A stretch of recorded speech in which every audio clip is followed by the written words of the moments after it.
A gente traz agora uma declaração forte do diretor-presidente da Anvisa, Antônio Barra Torres. Ele comparou a situação dos Yanomami com a do Holocausto, na Segunda Guerra Mundial. Declaração dada em reunião com o Ministério da Saúde e com conselhos de saúde.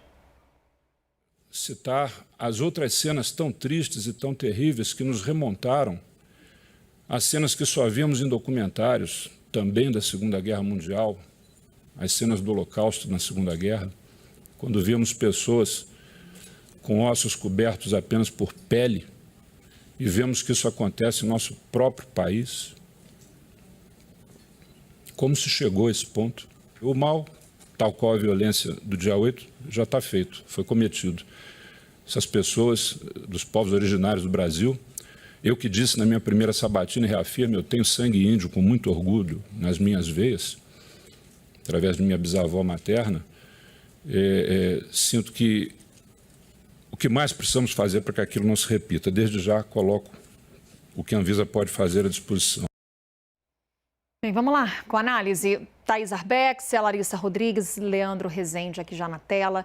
Ô Thaís, eu trago a pergunta feita pelo Antônio Barra Torres quando ele coloca como chegamos até aqui.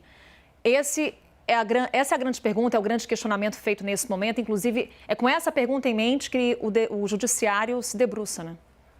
Sim, Carol, como a gente trouxe no início do 360, há ali no Supremo Tribunal Federal uma série de entendimentos.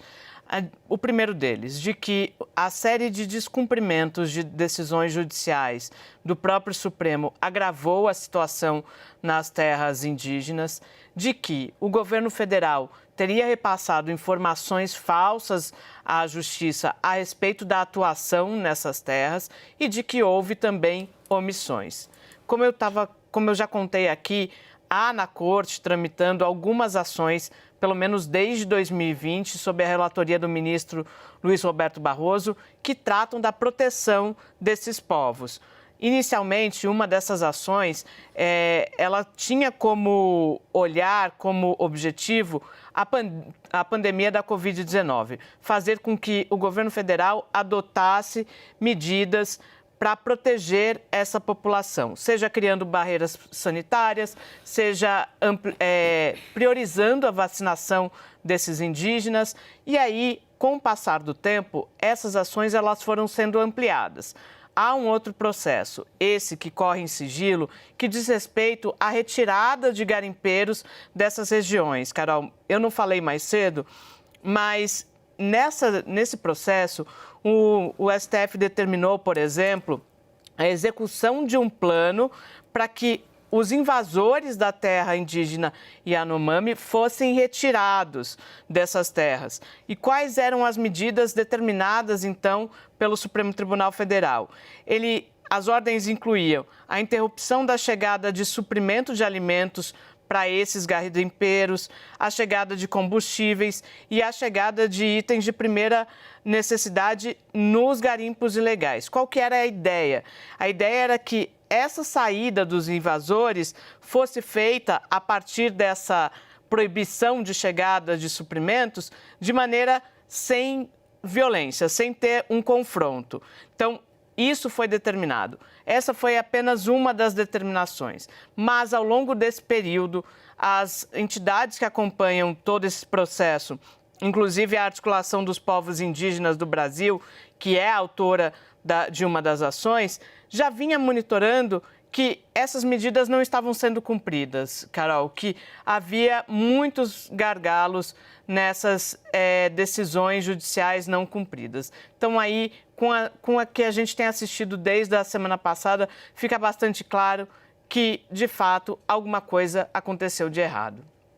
Como você chegou a esse ponto, Leandro? Repito a pergunta de Antônio Barra Torres, na visão dos indígenas. O que eles dizem? O que eles respondem com relação a esse questionamento? O grande problema foi o avanço do garimpo ilegal e há um marco temporal aí, 2017, 2018. Né? Eu conversei com uma liderança ontem, conversei com uma outra hoje, essa que conversei hoje com o Júnior, né? Que é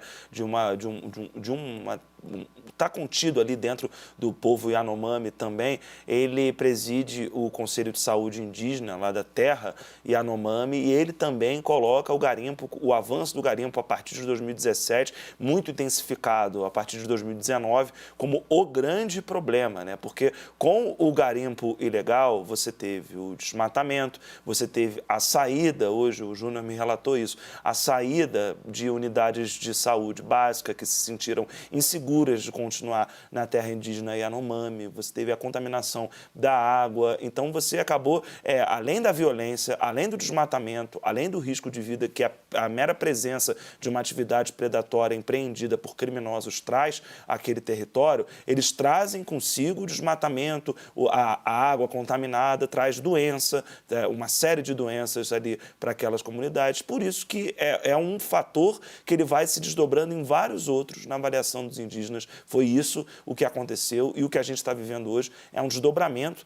disso. E na avaliação do Júnior, né, com quem eu conversei hoje, essa crise ela tem ali 10% da sua solução dada, por mais que hoje a gente escutou aqui, né, o ministro Wellington Dias, já ouvimos outros ministros do governo falando sobre isso, a Nízia, ministra da Saúde, falou sobre a questão Yanomami também. A gente está vendo um esforço coordenado do governo em tentar resolver a situação por lá, mas quem está lá diz que 10% do problema está resolvido. Há um outro agravante ainda, além desses todos, você tem a falta de segurança. Os médicos que foram chamados e colocados para trabalhar lá, ou saíram ou estão com dificuldade de retornar nessa força-tarefa que o governo federal está empreendendo por conta da presença ostensiva de criminosos armados naquele território. Quer dizer, é um momento, né, de crise humanitária que se desvela uma série de facetas de um problema no coração da nossa Amazônia. Nesse sentido,